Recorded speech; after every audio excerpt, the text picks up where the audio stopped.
Well, Louise, this is very exciting, and welcome to the Hay House World Summit. Even though you're putting it on, I'm welcoming you to it since I'm going Thank to do the interview. And I know that everyone's very excited for the World Summit. We've posted it a little bit on Facebook already, and we're getting hundreds and thousands of comments of people who can't wait to see it and all that. So this is very exciting. This is, even though you and I have had lunch and talked to each other thousands of times over the years, this is our first ever interview, so it's going to be very, very fun. So I've certainly been thinking about it. I just want to say good morning, Reid, and my goodness, we have had an interesting life together. But it's a rich and full time. yeah, it's an amazing time. We've been working together. I don't think either of us thought we'd be here 26 years later.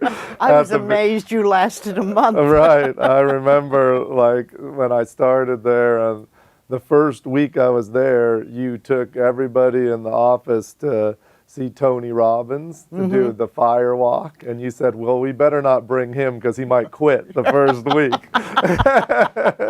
And they told you, and Right. you were glad you didn't have to Right, go. exactly, because even when I started at Hay House, it was, I told all my friends, oh, there's this lady and she believes, you can change your life by changing your thinking, and she really believes it, and she's doing it to help all the people. But, I thought you were crazy and everyone else Well, of thought you course, were. of And that's an interesting thing because, at the time when You Can Heal Your Life was written, and even in 1988 when you started Hay House, or 87 you started Hay House, but in 88 when I came, people thought it was real crazy and out there. Yes, yes. I was known as the crazy lady for a long time. And now when you talk about it, they go, oh, everybody knows that. So it's how did you stick with it all that time? Like, how did It you? was fun. Right. Are you kidding? The first time I was in, people listened to me.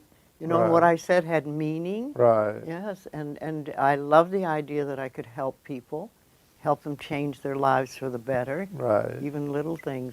Oh, yes, it was such fun. I know how you tell that from the very beginning when you started, like you went to the classes to learn to be a practitioner at the Church of Religious Science. No, I didn't go to do that. That was the outcome of if you lasted 3 years. Oh, okay. Then you were allowed to become a practitioner. Right. But I just wanted to learn. It was a new idea, new things that I had never heard of. And I know now, like all of us know that you can't wait to learn new things, and you're always doing something new. Like I know you just started learning the piano. Oh my, yes, yes. And It's still in early learning, but it's there. I see great possibilities. Right, but there. 85 or 86 to start the piano, that's 86. That's crazy, like most people think, but you always are learning something new. I know you learned ballroom dancing at 75, and I think a couple years ago you took like a children's art class. Oh, yes. And the oldest person other than you in there was like 10 or something. Yes. And so I see you like as this lifelong learner. Were you always, did you always want to learn even before the time when you got to the church? No. It's like I'm a late bloomer. And, Right. something shifted. Somebody said something that made sense to me and caught my ear. Right. That if you're willing to change your thinking, you can change your life. Right. And I'd never heard that before. And something said, let's follow this pathway. Right. And as you went through the 3 years and you finished, you opened up, and then people started coming to you, and were there common themes that you found when you were talking to them? Everybody was in trouble. Everybody had a problem. And they're really all the same. It's either health, or it has to do with money, or it has to do with work, or it has to do with relationships. Right. And creativity. Right. That covers everything. Right. And they all fall into at least one of those categories, and maybe 2 or 3. And are the solutions for helping them similar, or do you have to do different things? Well, I used to do lots of different things, but I discovered that there's really just, if there's one thing that's almost magical, and if you concentrate on that, it will work no matter what the problem is. Right. And that is learning to love yourself.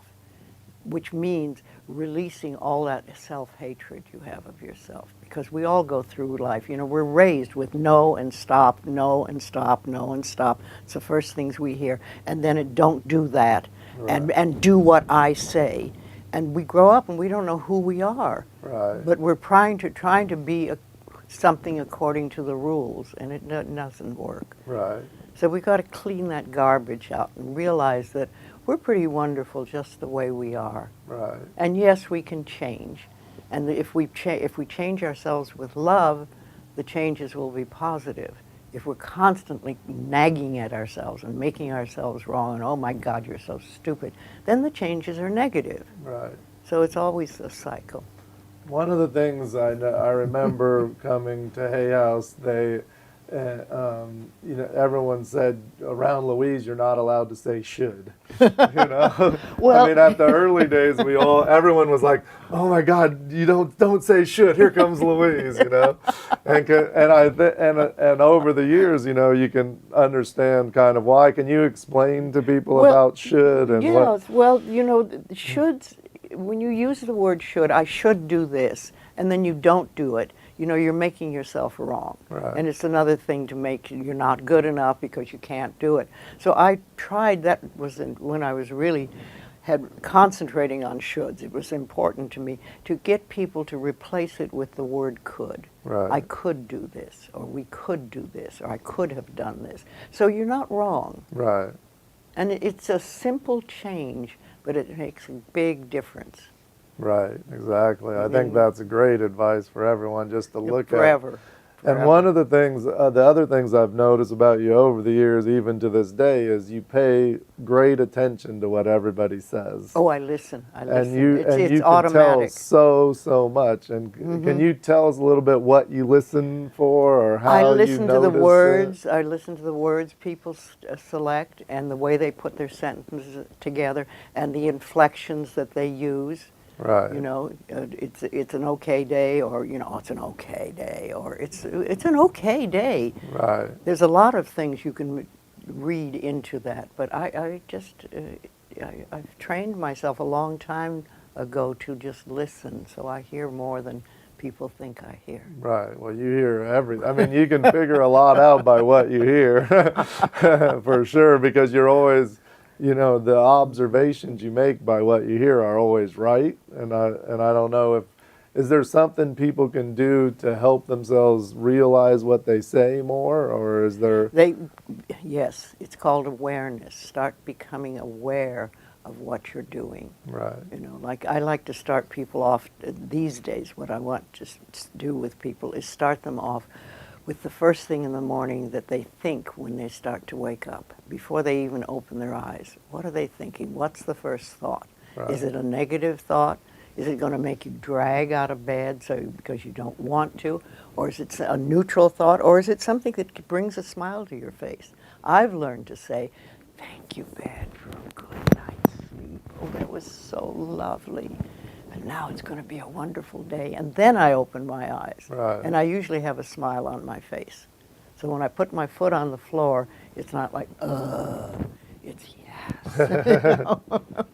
And then, you know me, I go to the mirror and do the second thing that nobody wants to do to start with, but works so well, is just say my name, you know, Louise, I love you. I really, really love you. Right.